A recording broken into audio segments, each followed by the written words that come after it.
Hello everyone, आज जानते हैं सेकंड एंग्लो मैसूर वॉर के बारे में। जैसे कि अगर आपको याद होगा तो हमने फर्स्ट एंग्लो मैसूर वॉर में ये पढ़ा था कि उनके बीच में हुई थी ट्रीटी ऑफ मद्रास, जिसकी वजह से सब कुछ शांत हो गया था। और इस ट्रीटी की कंडीशन ये थी कि अगर मैसूर पे कोई भी अटैक करता है तो British had to protect them. Second Anglo Mysore war हुई थी ठीक 11 साल बाद, मतलब 1780 में। सेकेंड एंग्लो मैसूर वॉर के मेनली 2 रीजंस थे। सबसे पहला रीजन, उन्होंने जो ट्रीटी ऑफ मद्रास हुई थी उसको ब्रीच किया था और ब्रिटिशर्स इस टाइम मद्रास के साथ नहीं थे, उन्होंने मद्रास की हेल्प नहीं की, तो मतलब उन्होंने ट्रीटी ऑफ मद्रास को ब्रीच कर दिया।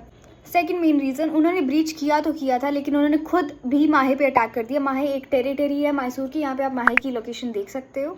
उसके पीछे का भी रीजन जानते हैं कि उन्होंने माहे पे अटैक क्यों किया। ब्रिटिश ईस्ट इंडिया कंपनी ने माहे पे इसलिए अटैक किया क्योंकि अमेरिकन वॉर ऑफ इंडिपेंडेंस शुरू हो गया था, जिसकी वजह से बाहर का इम्पैक्ट इंडिया में भी देखने को मिला। वॉर एरिया में लेके जाने से पहले मैं आपको बताती हूँ कि इनमें कौन कौन अलायंस था। जैसे कि फर्स्ट एंग्लो मैसूर वॉर में मैंने आपको बताया था कि उसमें ब्रिटिशर्स जो थे उन्होंने अलायंस बनाया था मराठास के साथ और निजाम ऑफ हैदराबाद के साथ। लेकिन सेकंड एंग्लो मैसूर वॉर में मैसूर के साथ इस टाइम मराठास भी थे और हैदराबाद का निजाम भी था। मराठास मैसूर के साथ इसीलिए आए क्योंकि उस टाइम एंग्लो मराठा वॉर भी शुरू हो गई थी, तो उनका मेन राइवलरी ब्रिटिशर्स की थे।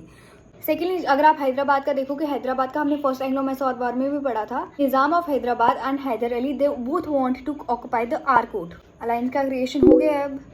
अब ये तो बन गई हैदर अली के वॉर पार्टनर्स। दूसरी जगह अगर हम देखें तो दूसरी जगह था British east India company Arcot के साथ। आरकोट का नवाब उस टाइम बनाया गया था वल्ला जाको, जिसके बारे में मैंने आपको फर्स्ट कार्नेटिक वॉर में बताया था। जिनके बीच में लड़ाई हुई थी उन दोनों की टीम्स के बारे में भी हमने जान लिया और सेकंड वीडियो में हम इनकी वॉर को कवर करेंगे।